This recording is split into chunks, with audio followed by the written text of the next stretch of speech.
Kumusta sa inyong lahat? Maligayang pagbalik sa YouTube channel na Min Recap. Kumusta sa inyong lahat? Sa video na ito, pag-uusapan natin ang pinakabagong episode ng Asawa ng Asawa Ko noong ika-3 ng Disyembre 2024.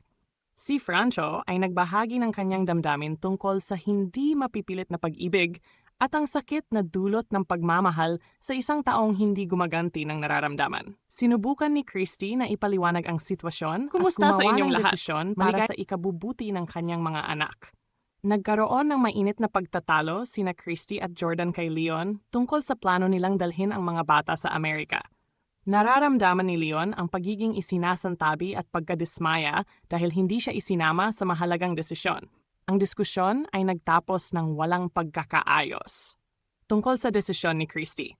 Ipinahayag ni Christy ang kanyang sakit sa puso sa pagharap sa mahirap na desisyon kung mananatili o aalis para sa kaligtasan ng kanyang mga anak. Ang iba pang miyembro ng pamilya ay nag-aalala tungkol sa patuloy na ban mula kay Shaira. Pag-uusap ng ina at anak. Inaliw ni Christy ang kanyang anak at ipinaunawa na ang lahat ng desisyon ay para sa kaligtasan ng pamilya. Nangako silang magtutulungan at haharapin ang anumang hamon ng magkasama. Tinawagan ni Billy si Christy upang kumbinsihin siyang huwag umalis dahil sa takot na maputol ang relasyon nina Leon at Jeremy.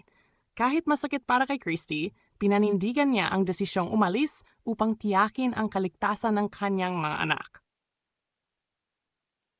Ang kwento ay umiikot sa mahihirap na desisyon ni Christy upang protektahan ang kanyang mga anak mula sa panganib. Kumusta? Ang mga tauhan ay humaharap sa tensyon sa pagitan ng pag-ibig, responsibilidad, at kaligtasan.